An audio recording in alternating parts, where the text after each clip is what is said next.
Hello friends, कैसे हैं आप सब लोग। स्वागत है आपका हमारे यूट्यूब चैनल फिजिक्स वॉल्यूशन में। तो दोस्तों, पिछले कुछ लेक्चर्स में हम बात कर चुके थे कलीजन की। आज के लेक्चर में हम बात करने वाले हैं फ्रिक्शन की। फ्रिक्शन यानी कि घर्षण की। तो घर्षण क्या है, अगर हम इसका इंट्रोडक्शन देखें कि घर्षण क्या होता है, तो आपने कई बार देखा होगा कि आप जब किसी बॉडी को, मान लो आपने कोई भी ब्लॉक लिया हुआ है, अगर आप उसे किसी सरफेस पर सरकाने का प्रयास करते हैं या फिसा और अगर आप उसे खिसकाने का प्रयास करते हैं, तो वहाँ पर आपको एक ऐसा बल महसूस होता है जो कि उसकी गति को अवरोधित या रोकने का प्रयास कर रहा होता है। तो वही अवरोधक बल दोस्तों घर्षण कहलाता है। तो अगर मैं इसे समझाने का प्रयास करूं तो ये क्या है, when a body moves on a surface there we feel a force that oppose relative motion. अब इसने क्या बताया है कि जो बॉडी और जो सरफेस होती है उनके मध्य का जो रिलेटिव मोशन होता है, उसके हमेशा विपरीत दिशा में लगने वाला बल घर्षण बल बताया है इसने। तो इसके अनुसार जब आप किसी बॉडी को किसी सरफेस पर सरकाने का प्रयास करते हैं, तो वहाँ पर जो रिलेटिव मोशन होता है उसके विपरीत जो बल, अवरोधित बल लग रहा होता है, वह फ्रिक्शन कहलाता है। अगर हम इसे दूसरे शब्दों में देखें, और अगर आप किसी बुक को उठाओगे, किसी अच्छे राइटर की बुक को उठाओगे, तो वहाँ पर आपको जो डेफिनेशन मिलने वाली है फ्रिक्शन की, वो ये मिलने वाली है कि due to interaction force between molecules both bodies relatively. अर्थात इसका मतलब होता है कि जो दोनों बॉडीज, मान लो आपने सपोज करो कोई भी दो बॉडीज ली हुई हैं, तो अगर आप उनके मध्य रिलेटिव मोशन करा रहे हो, तो वहाँ पर जो अवरोध उत्पन्न होता है, जो अपोजिट डायरेक्शन में कोई फोर्स लगता हुआ प्रतीत होता है, वो किस कारण होता है कि जो दोनों बॉडीज होती हैं उनके मध्य जो अणु तथा परमाणु होते हैं, उनके मध्य का जो आकर्षण बल होता है, वह उन दोनों बॉडीज की गति को रोकने का प्रयास करता है। तो जो आकर्षण बल वहाँ लग रहा होता है, वही आकर्षण बल घर्षण बल कहलाता है। तो मैंने यहाँ बताया कि frictional force always oppose relative motion. तो इस बात को ध्यान रखना, हमेशा जो फ्रिक्शन फोर्स होगा, जो घर्षण बल होगा, वह जो रिलेटिव मोशन होता है उसके हमेशा अपोजिट डायरेक्शन में लगता है या उसके विरुद्ध होता है। तो आप ऐसे कह सकते हैं सीधा सीधा, यह एक विरोधी बल है। तो इंट्रोडक्शन के बाद अब बात आती है कि भाई टाइप्स ऑफ फ्रिक्शन। मैं आपको एक बात बता दूं कि एनएलएम का ये काफ़ी छोटा और काफ़ी इंपॉर्टेंस रखने वाला टॉपिक है। क्योंकि आप अगर घर्षण के बारे में नहीं जानोगे, तो आप जो फ्री बॉडी डायग्राम होता है उसमें आप फोर्स को नहीं दर्शा पाओगे, और आप जो है न्यूमेरिकल्स को सॉल्व नहीं कर पाओगे। तो हम बात करें कि भाई टाइप्स ऑफ फ्रिक्शंस की, तो सबसे पहला इसका टाइप आता है स्टैटिक फ्रिक्शन, यानी कि स्थैतिक घर्षण। अब ये स्थैतिक घर्षण क्या होता है, तो मैंने इसमें सबसे पहला पॉइंट बताया है, it is a opposite force, यानी कि यह एक विरोधी बल होता है। सेकंड है when a body try to slip on a surface, यानी कि जब कोई बॉडी किसी सरफेस पर या किसी पृष्ठ पर फिसलने का प्रयास करती है, practically there does not start motion, लेकिन वहाँ पर वास्तव में कोई गति प्रारंभ नहीं होती है। यानी कि स्थैतिक घर्षण के अंतर्गत क्या आता है कि जब कोई जो बॉडी है वो किसी सरफेस पर फिसलने का प्रयास करती है, लेकिन वास्तव में वह वहाँ फिसल नहीं पाती है, अर्थात वहाँ पर कोई गति प्रारंभ नहीं होती है। तीसरा मैंने बताया इसमें point, when body is on rest, यानी कि मान लो कोई भी बॉडी है वो विराम अवस्था में है, and applied force is zero, और आपके द्वारा जो अप्लाइड यानी कि जो लगाया गया बल है वो जीरो है, तो then total frictional force is zero. तो वहाँ पर जो टोटल घर्षण बल होगा वो आपको जीरो प्राप्त होने वाला है। अगर आपने किसी पृष्ठ पर कोई फोर्स लगाया है, उसका मान अगर शून्य है और बॉडी रेस्ट में है, तो वहाँ पर टोटल फ्रिक्शनल फोर्स जीरो होगा। It changes according to applied force. तो आगे मैंने बताया कि यह एक स्वसमंजन बल है, यानी कि ये अपने आप को अपनी स्थिति के अनुसार बदल लेता है। यानी कि आपने जितना अप्लाइड फोर्स लगाया होता है, वहाँ पर उतना ही एफ यानी कि स्टैटिक, यानी कि आपको स्टैटिक घर्षण मिलने वाला है। तो यहाँ से आपको प्राप्त होता है कि जो स्टैटिक फोर्स होता है, फ्रिक्शन फोर्स होता है, घर्षण बल होता है, स्टैटिक घर्षण बल, वो आपको एफ वाई है, यानी कि जो आपने बल लगाया है, अप्लाई किया है, उसके बराबर प्राप्त हो जाता है। तो स्टैटिक फ्रिक्शन में आप इन सारी बातों को ध्यान रखेंगे। मैं इस वीडियो में आपको बताने वाला हूँ कि भाई स्टैटिक घर्षण क्या होता है, सीमांत घर्षण क्या होता है। आपको इस वीडियो को पूरा देखने के बाद जो इंट्रोडक्शन है घर्षण का, वो कंप्लीट हो जाएगा, आपको कोई भी डाउट नहीं रहेगा।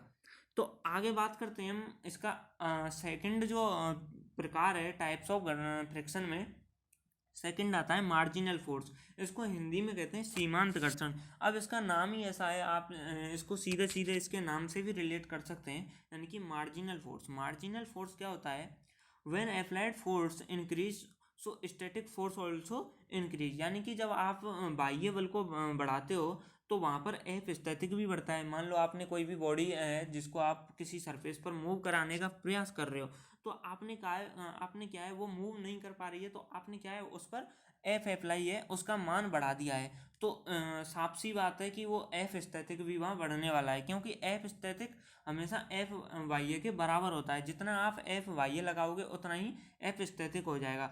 तो if the value of applied force is greater than it's definite value, यानी कि मेरा कहने का मतलब है आपने एफ वाई ए जो आप लगा रहे हो वह अगर निश्चित मान से अधिक हो जाए, आप जितना एफ वाई एफ अप्लाई कर रहे हो अगर वो अपने निश्चित मान से अधिक हो जाए तो गति वहाँ पर प्रारंभ हो जाती है, यानी कि greater than it's definite value. अगर आप इससे बड़े वैल्यू का फोर्स अप्लाई कर रहे हो तो वहाँ पर गति प्रारंभ हो जाएगी। अब तक तो क्या हो रहा था, स्थैतिक घर्षण में आप एफ अप्लाई कर रहे थे, कोई फोर्स अप्लाई कर रहे थे, लेकिन वहाँ पर गति नहीं हो पा रही थी। लेकिन आपने क्या किया, जो एफ वाई है यानी कि जो एक्सटर्नल फोर्स है आपने उसका मान बढ़ा दिया, तो वहाँ पर गति प्रारंभ हो जाएगी। तो आगे मैंने क्या बताया, so the maximum value of static force there body can not move called as marginal force, यानी कि इसलिए the maximum value of static force यानी कि स्टैटिक घर्षण की वह अधिकतम मान देयर बॉडी कांट मूव, यानी कि जहाँ तक जो बॉडी है वो मूव नहीं कर सकती वहाँ उसका मान सीमांत घर्षण कहलाता है, यानी कि जहाँ सीमा का अंत हो जाए। इसके नाम से भी आप लगा सकते हो, अगर मैं इसको हिंदी में बताऊँ, स्थैतिक घर्षण का वह अधिकतम मान जहाँ तक वस्तु गति नहीं करती है, यानी कि वह अधिकतम मान, आप कोई भी स्थैतिक घर्षण का मान है आप उसकी उस वैल्यू तक जा रहे हो जहाँ तक जो है वो जो ब्लॉक है वो गति नहीं कर रहा है, तो वह वहाँ पर उपस्थित घर्षण सीमांत घर्षण कहलाता है। आगे हम बात करें इसके अगले पॉइंट की, तो the quantity of marginal force between two bodies is proportional to quick response. इसका मतलब है कि मान लो कोई भी दो बॉडीज हैं वो संपर्क में रखी हुई हैं, तो दोनों बॉडीज के संपर्क में रखने के दौरान जो सीमांत घर्षण का मान जो परिमाण होता है, यानी कि जो क्वांटिटी ऑफ मार्जिनल फोर्स होती है वो समानुपाती होती है, यानी कि प्रोपोर्शनल टू होती है किसके, क्विक रेस्पॉन्स यानी कि अवलंब प्रतिक्रिया के समानुपाती होती है। तो यहाँ से मैं बताना चाहूँगा कि जो एफ जो मार्जिनल फोर्स होता है वो समानुपाती होता है आर के। आर यहाँ पर क्या है, क्विक रिस्पॉन्स है, यानी कि जो अवलंब प्रतिक्रिया है उसके समानुपाती होता है। अर्थात हम इसको ऐसे भी कह सकते हैं F equal to mu S into R. अब मैंने यहाँ पर जो दिखाया नहीं है कि भाई म्यू एस क्या होता है, तो यहाँ पर आप देख लेंगे कि म्यू एस क्या होता है। तो यहाँ पर म्यू एस होता है दोस्तों, यहाँ पर म्यू एस होता है घर्षण गुणांक होता है, स्थैतिक घर्षण गुणांक। आगे हम बात करें कि इसकी दिशा यानी कि its direction always in opposite in relative motion, यानी कि इसकी दिशा सदैव उस दिशा के विपरीत होती है, यानी कि किस दिशा के, जो रिलेटिव मोशन होता है। अब रिलेटिव मोशन कौन सा होता है, जिसमें एक वस्तु किसी अन्य वस्तु की सतह के मान लो कोई ठीक ऊपर गति के लिए तैयार होती है, यानी कि आपने कोई दो बॉडीज ली हुई हैं ये एक दूसरे के ऊपर रखी हुई हैं, यानी कि तो उनके मध्य का जो रिलेटिव मोशन होता है उसके बिल्कुल अपोजिट प्राप्त होता है। तो ये बात हो गई मार्जिनल फोर्स की। अगर हम बात करें आगे स्टैटिक फ्रिक्शन कांस्टेंट की, यानी कि स्टैटिक फ्रिक्शन कांस्टेंट क्या होता है, स्टैटिक घर्षण गुणांक की। तो स्टैटिक घर्षण म्यू एस मैंने आपको अभी बताया था, मैंने वहाँ पर दिखाया नहीं था। स्टैटिक घर्षण गुणांकों को हम डिनोट करते हैं म्यू एस से। तो म्यू एस क्या होता है, मार्जिनल फ्रिक्शन यानी कि सीमांत घर्षण बल और जो अवलंब प्रतिक्रिया बल होता है उन दोनों का अनुपात स्टैटिक फ्रिक्शन कांस्टेंट कहलाता है, यानी कि एफ अपॉन आर हमारे पास प्राप्त होने वाला है म्यू एस। तो दोस्तों मैंने यहाँ एक और बात बताई है कि it's non dimensional and unitless quantity. Sorry यहाँ से मेरे से गलत टाइप हो गया। तो इसका मतलब है ये विमाहीन तथा मात्रकहीन राशि है। ये कई बार क्वेश्चन सीधे सीधे आ जाता है कि भाई जो है स्थैतिक घर्षण गुणांक की विमा बताइए या इसका आप जो है मात्रक बताइए। तो इसका कोई भी मात्रक और कोई भी विमा नहीं होती है। मैं आपको एक और बात बता दूं इम्पोर्टेंट, ये पदार्थ की प्रकृति पर निर्भर करता है, लेकिन यह आवासी संपर्क क्षेत्रफल निर्भर नहीं करता है। इस बात को आप हमेशा ध्यान रखेंगे, जो कि स्टैटिक फ्रिक्शन कांस्टेंट होता है वो आवासी संपर्क क्षेत्रफल पर निर्भर नहीं करता है। तो ये बात हो गई स्थैतिक घर्षण गुणांक की। अब अगर हम बात करें टाइप्स ऑफ फ्रिक्शन में ही, तो अगला हमारे पास जो टाइप है वो आने वाला है काइनेटिक फ्रिक्शन फोर्स, यानी कि गतिक घर्षण। तो गतिक घर्षण में हम बात करें कि it is a opposite force that oppose the motion of body, यानी कि यह भी एक प्रकार का गति अवरोधी बल होता है, यानी कि जो कि किसी गति कर रही जो बॉडी होती है उसकी गति को रोकने का प्रयास करता है। तो ये क्या होता है, F kinetic proportional to quick response, यानी कि जो एफ काइनेटिक होता है वो भी अविलंब प्रतिक्रिया के समानुपाती प्राप्त होता है। आगे हम बात करें कि F kinetic force constant into R, यानी कि जो यहाँ पर बल प्राप्त होने वाला है, एफ काइनेटिक एफ गतिक घर्षण बल प्राप्त होने वाला है, उसका मान होता है F equal to kinetic force constant, यानी कि गतिक घर्षण गुणांक इनटू आर, यानी कि क्विक रेस्पॉन्स, यानी कि अविलंब प्रतिक्रिया बल। आगे मैंने एक और बात बताई है कि always F kinetic is greater than F marginal. इसका मतलब क्या है, जो गतिक घर्षण बल का मान होता है वो सदैव सीमांत घर्षण बल से कम होता है। इसी कारण जो गतिक घर्षण गुणांक का मान भी है वो भी मार्जिनल कांस्टेंट से कम प्राप्त होता है, यानी कि सीमांत घर्षण गुणांक से या स्थैतिक घर्षण गुणांक से कम प्राप्त होता है। तो यहाँ पर ये इंपॉर्टेंट बात है जो मैंने आपको बताई है काइनेटिक फ्रिक्शन में। मैं आपको एक और बात बता दूं कि जो एफ काइनेटिक होता है भले ही ये गतिक घर्षण बल है, लेकिन इंपॉर्टेंट बात है, ये ध्यान रखने वाली बात है कि ये वस्तुओं के वेग पर कतई निर्भर नहीं करता है। भले ही ये काइनेटिक फ्रिक्शन फोर्स है, लेकिन ये वस्तुओं के वेग पर निर्भर नहीं करता है। अब इसके भी कई प्रकार होते हैं, जैसे सर्पी घर्षण होता है। सर्पी घर्षण क्या होता है, जब एक वस्तु दूसरी वस्तु के पृष्ठ पर वास्तव में सरकती है तो वहाँ पर सर्पी घर्षण होता है। इसका दूसरा प्रकार होता है लोटनिक।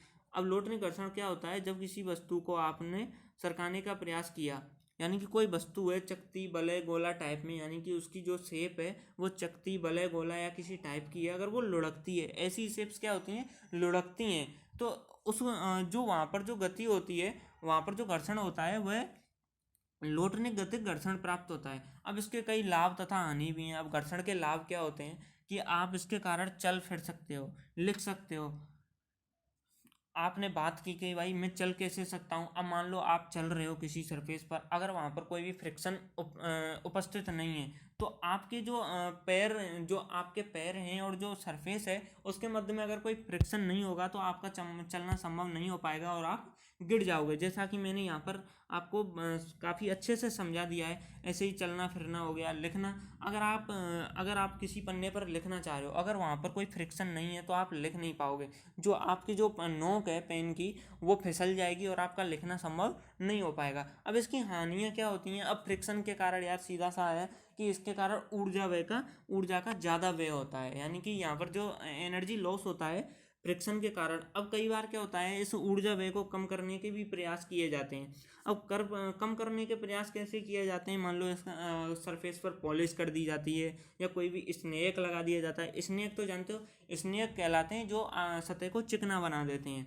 तो पॉलिश कर दी जाती है, स्नेक लगा दिया जाता है। या कई बार जैसे कोई लोटनिक है, यानी कि किसी चकती वलय या गोला में आपको जो ऊर्जा व्यय कम करना है तो वहाँ पर आप बॉल बेयरिंग का यूज कर सकते हो, यानी कि बॉल बेयरिंग आप लगा करके वहाँ पर ऊर्जा व्यय को या घर्षण को कम कर सकते हैं।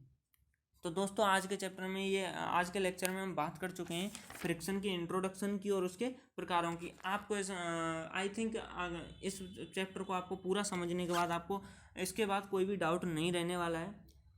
Thank you for this lecture.